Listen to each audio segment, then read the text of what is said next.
Hari ini kita akan membahas apakah Anda yang berbisnis bahan bangunan ataupun toko bahan bangunan membutuhkan seorang partner. Ya, jadi partner ini bukan kayak tim gitu, bukan sih. Jadi benar-benar partner, misalnya teman Anda gitu kan. Sebenarnya tim, boleh dibilang tim juga bisa sih.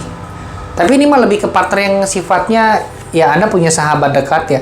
Terus sahabat dekat dari kecil sering main bareng, main PlayStation bareng gitu, main game bareng. Kemudian Anda sudah cocok sama dia, hidup semati sama dia, ya sudah, Anda berbisnis bareng lah dengan si orang ini, dengan sahabat Anda, yang tentunya dia menjadi partner Anda. Oke? Nah, poin di sini bukannya saya melarang sih untuk berpartner dengan seseorang, tapi ada hal-hal yang perlu kita perhatikan ketika kita mau berpartner dengan seseorang, ya. Masalahnya duit itu nggak mengenal saudara, teman, sahabat yang dari kecil, orang tua gitu. Jadi ketika udah urusan sama duit, kerja bareng, kerja sama, kita harus jelas ya, apa aja sih yang mesti dijelasin. Nah, ini dia 6 hal yang harus kita perjelas untuk membuat partnership kita dengan rekan kerja kita itu langgeng sampai akhir.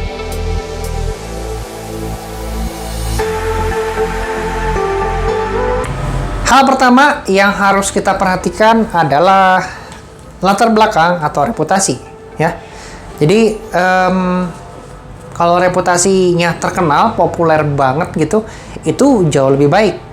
Jadi ibaratnya kita punya marketing gratis ya, dimana orang ini misalnya sudah punya market, dan kalau dia menjual sesuatu atau ngomong sesuatu tentang produk yang ditawarkan, orang bisa langsung percaya. Itu kalau ngomongnya reputasi ya. Jadi kita nggak mulai dari nol banget untuk beriklan, untuk memasarkan produk, untuk promosi produk. Nah, kalau latar belakang, ini juga penting. Kenapa?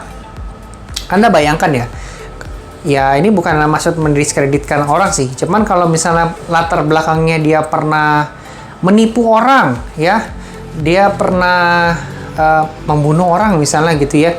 Kemudian tiba-tiba dia berpartner sama Anda, terus dia bilang dia sudah bertobat dan sebagainya gitu.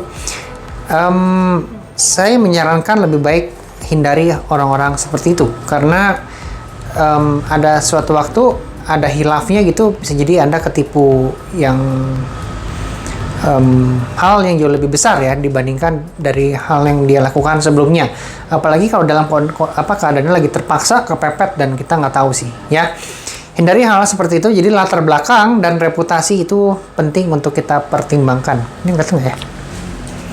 Yang kedua, mengenali keahlian calon rekan bisnis. Jadi kita ahli di marketing, kita ahli di promosi misalnya. Nah, rekan kita tuh nggak suka di bidang keuangan, kita nggak suka di bidang logistik, maka rekan kita itu harus suka untuk melengkapi kekurangan kita. Dan kita harus mengenali keahlian rekan kerja kita itu, partner kita itu di bidang apa, supaya saling melengkapi dan kerjasamanya itu bisa enak ya. Lalu mempunyai visi misi yang sejalan. Nah, kadang-kadang di antara partner kita itu bisa berantem, bisa berkelahi karena ketidaksepahaman pendapat, ketidaksesuaian perasaan, ketidaksesuaian karakter. Yang satu lembut, yang satu keras kepala, yang satu tegas, yang satu banyak muter-muter ngomongnya. Jadi muter-muter bukan berarti jelek ya, banyak basa-basi lah gitu. Nah, kadang-kadang hal-hal yang tidak sesuai ini, kalau selama mempunyai visi dan misi yang sejalan, itu bisa baikan lagi, bisa damai lagi, dan bisa bekerja sama lagi, bekerja bareng lagi ya. Jadi visi misi bisa mendamaikan dan bisa memperkuat tali kerjasama hingga akhir tujuan. Oke. Yang keempat, komitmen dalam bekerja dan memiliki modal.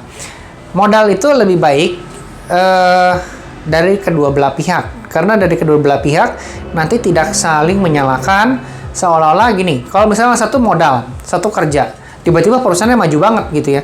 Nah, yang kerja ini akan meminta hak lebih banyak lagi, karena dia merasakan dia majuin perusahaan. Lu kan cuma modal kan cuma segitu-gitu aja gitu. Nah, akhirnya jadi ribut. Lebih baik dari awal kerjanya bareng, modalnya juga bareng supaya sama-sama untung pada saat akhirnya atau sama-sama rugi, tapi sekalipun rugi tidak berkonflik di antara partner kita itu. Terus yang kelima, pastikan tanggung jawab harus jelas ya. Kamu ngapain, saya ngapain. Kamu ngapain, saya ngapain. Nah, itu harus jelas ya. Kalau nggak jelas, nanti kesannya kalau misalnya Anda promosi marketing, kemudian orang ini keuangan, kok kesannya keuangannya kerjanya nyantai-nyantai aja gitu, sedangkan yang sibuk ini marketing sama promosi gitu. Nah, karena nggak ada job desk tertulis, maka saling curiga ya. Saya akan curiga sama partner akan sakit hati sama saya karena dia merasa sudah kerja, memang lagi pengen istirahat bentar aja gitu. Tapi sayanya ngelihat, kok ini kok nyantai-nyantai mulu gitu. Jadi kan karena nggak jelas, makanya jadi ribut. Yang keenam, mau menerima kritik dan saran. Seringkali di antara partner, yang satu keras kepala, yang satu lembut. Dikasih nasihat, si orang keras kepala ini akan marah-marah karena dia merasa benar. Ya, padahal itu salah. Maka itu harus dibuat di awal, di perjanjian awal, di bagian visi misi ya, visi misi dan latar belakang. Tadi yang poin nomor 1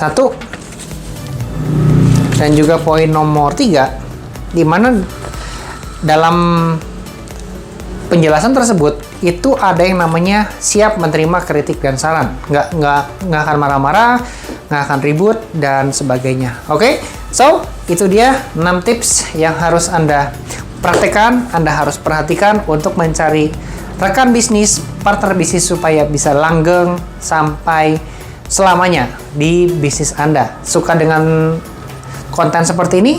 Follow TikTok @distributorbangunan dan subscribe channel kami. Oke? Sampai jumpa di video berikutnya. Salam sukses pengusaha bahan bangunan Indonesia.